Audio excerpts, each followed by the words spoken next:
कोई अपेक्षा से इस मार्ग में मत आओ, कोई अपेक्षा लेके नहीं आओगे तो भी एक ऐसी स्थिति प्राप्त करोगे जिसमें पाने के लिए कुछ भी नहीं रहेगा।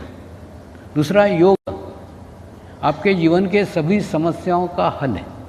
क्यों? क्योंकि जीवन की जितनी भी समस्याएं हैं वो सब समस्याएं शरीर से संबंधित है। जैसे शरीर भाव समाप्त हो जाता है वैसे सब छूट जाता है। और ये विश्व भर में प्रसिद्ध होने का एक और कारण है, इसके अंदर कोई भी उपदेश नहीं है। हम कुछ नहीं बोलते, दारू पीते हो पियो आओ, सिगरेट पीते हो पियो आओ, कुछ भी करो, सिर्फ नियमित ध्यान करो। ध्यान करने से धीरे धीरे आपके सारे व्यसन छूट जाएंगे। ये सब शरीर से संबंधित है ना, हम शरीर को महत्व ही नहीं देते।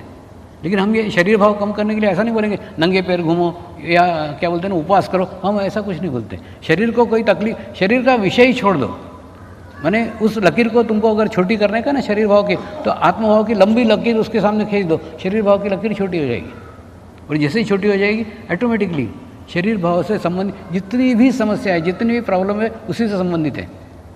ध्यान से क्या फ़ायदा है वो आपको बताता हूँ। जैसे समझ लो एक पानी का ग्लास है, पानी का ग्लास है, उस ग्लास में अगर हम 1 चम्मच शाही डाल देते हैं तो 1 चम्मच शाही से पूरा ग्लास का पानी काला हो जाता है। लेकिन वही 1 चम्मच शाही अगर हम गंगा नदी में जाकर डाल दें तो कहाँ चलेगी पता नहीं चलेगा। तो वहाँ जाके क्या वो गोरी हो जाएगी? नहीं, वहाँ जाके भी उसके अस्तित्व काला ही होगा, लेकिन अस्तित्व नगण्य हो जाएगा। तो कहने का अर्थ, अगर आप ध्यान करते, अगर आप मेडिटेशन करते हैं तो क्या होगा? आप गंगा नदी का पानी बन जाओगे, एक बहुत बड़ी सामूहिकता के साथ जुड़ जाओगे, एक बहुत बड़ी कलेक्टिविटी के साथ जुड़ जाओगे।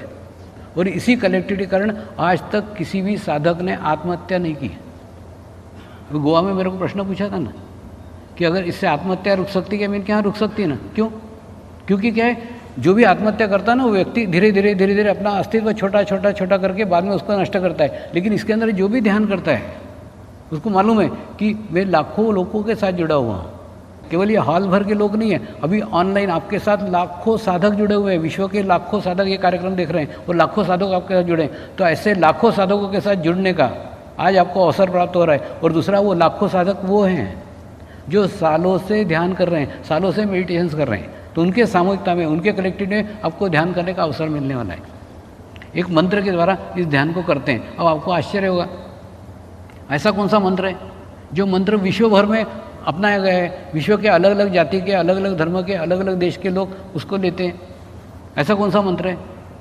कुछ नहीं, एकदम छोटा सा मंत्र है। बचपन में मेरे अंदर ही एक आवाज़ चलती थी, मैं एक पवित्र आत्मा हूँ, मैं एक शुद्ध आत्मा हूँ। इस आवाज़ के कारण ही धीरे धीरे होता है ना। जब मैं छोटा 5 साल का था ना तो मेरे को लगता था मेरा सामान्य मनुष्य शरीर का जीवन नहीं है, मैं किसी विशिष्ट उद्देश्य से मैं इस मार्ग में आया हूँ, इस रास्ते में आया हूँ। और उसके बाद में मेरे जीवन में कुछ तो भी बहुत बड़ा घड़ने वाला है, क्या वो नहीं पता था। जब छोटे बच्चे रहते ना उनको पूर्व जन्म का बराबर आभास रहता है, वो क्या था वो नहीं मालूम। लेकिन इस मंत्र के कारण मेरे ऊपर कभी भी शरीर भाव हावी नहीं हो पाया।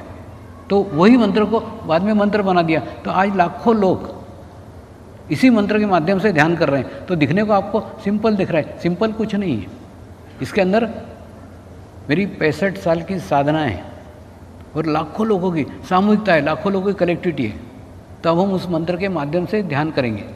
दूसरा, जो लोग नीचे बैठ सकते वो आज बैठो, नहीं तो आज अगर नहीं बैठे तो ज़िंदगी में कभी नीचे नहीं बैठ पाओगे। क्यों? क्योंकि इतनी बड़ी सामूहिकता में, इतनी बड़ी कलेक्टिविटी में अगर आप आज नीचे नहीं बैठ पाए तो कभी जीवन में बैठोगे नहीं। कुछ नहीं, अपने शरीर का तनाव, अपने शरीर का टेंशन वही हमको नीचे नहीं बैठने देता। जैसे नीचे बैठोगे ना ऑटोमेटिकली ज़मीन के अंदर एक गुरुत्वाकर्षण शक्ति है, वो शक्ति आपके सभी बीमारियों को, सभी निगेटिव विचारों को खींच करके बैलेंस करती है, संतुलित करती है। तो संतुलित करने के बाद में संतुलित व्यक्ति के विचार संतुलित होते हैं, उसके कर्म संतुलित होते हैं, उसका रिजल्ट संतुलित आता है।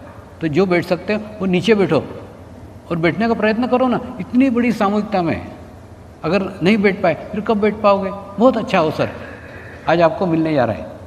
उसके बाद में शांत चित्त होकर बैठ जाओ, दोनों हाथ ऐसे सामने रखो। दूसरा, अब जो कुछ बोलने का है वो केवल बोलने का नहीं है, उसके साथ में उसको अनुभव करो। जो बोलोगे उसको अनुभव करो। जैसे अनुभव करोगे वैसे रिजल्ट आएंगे, वैसे परिणाम आएंगे।